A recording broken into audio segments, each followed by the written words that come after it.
प्रत्यक्ष फलदायिनी योग साधनाएं के अंतर्गत अगला शीर्षक है क्रिया योग। संपत्तिवान बनने के लिए यह आवश्यक है कि अधिक कमाया जाए और उस कमाई को सुरक्षित रखा जाए। आत्मिक दृष्टि से संपन्न बनने के लिए भी हमें यही करना पड़ता है। आत्मिक गुणों को, आध्यात्मिक तत्वों को अपने अंदर बढ़ाना और उन तत्वों को क्रियात्मक रूप में चरितार्थ करना, यही कमाना और जमा करना है। इसी रीति से साधक आत्मसंपत्तिशाली बनता है। आहार विहार की सुव्यवस्था से शारीरिक स्वास्थ्य को बढ़ाना, विद्या विवेक ज्ञान विज्ञान कला चातुर्य से मानसिक स्वास्थ्य को बढ़ाना, धन प्रतिष्ठा मित्रता लोक सेवा एवं सत्कार्यों द्वारा सामाजिक स्वास्थ्य बढ़ाना हर साधक के लिए आवश्यक है। जो इनसे जितना संपन्न होगा उसकी आंतरिक स्थिति उतनी ही मजबूत होगी। मजबूत भूमि पर ही दया, उदारता, परोपकार, पवित्रता, संयम, ईश्वर परायणता के पौधे उगते हैं।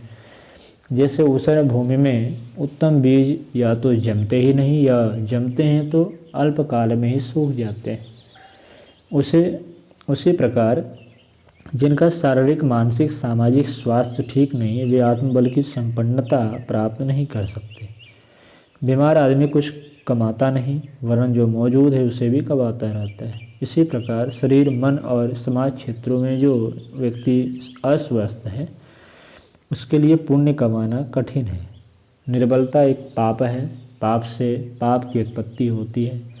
अनुचित स्थिति में पड़े हुए व्यक्ति के लिए उचित विचार और कार्य कर सकना असंभव नहीं तो अत्यंत कष्ट साध्य अवश्य है। आत्मसंपदाओं से सुसज्जित बनने की आकांक्षा रखने वालों को चतुर्मुखी उन्नति करने की आवश्यकता है। धर्म, अर्थ, काम, मोक्ष चारों एक ही पलंग के चार पाए हैं। शरीर, मन, समाज और अंतःकरण चारों की स्वस्थता मिलकर एक पूर्ण स्वस्थता बनती है। इसलिए आत्मोन्नति के इच्छुकों को अपनी चतुर्विध उन्नति के लिए सतत प्रयत्नशील रहना चाहिए ताकि आत्मोन्नति के सुरम्य पौधे उगने लायक अंतः भूमि तैयार हो जाए।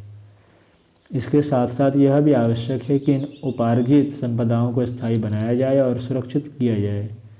इसका वैज्ञानिक तरीका दान है। सत्पात्रों को देना, ऐसे निमित्त के लिए देना जिससे सात्विकता की वृद्धि हो, लोक कल्याण हो, दान कहलाता है।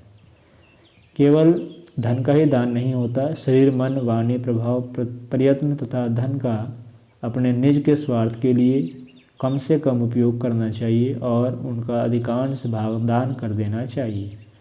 संपत्ति को सुरक्षित रखने का यही सबसे अच्छा तरीका है। जो कमाता तो खूब है पर दान नहीं करता, वह भूसे को कूटने के समान, पानी को बिलोने के समान निरर्थक प्रयत्न में अपनी शक्ति बराबर खर्च करता है।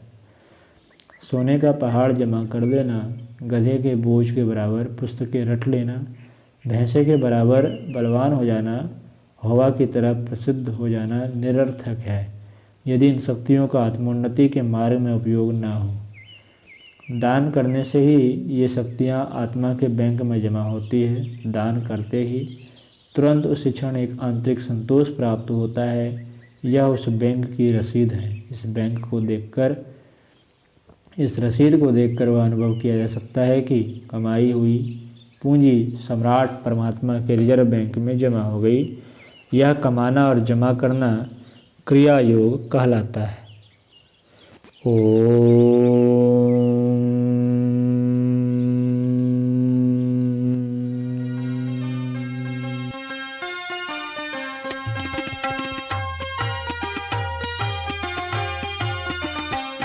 चलो गुरुदेव के सपने सजाने की शपथ ले लें। चलो गुरुदेव के सपने सजाने की शपथ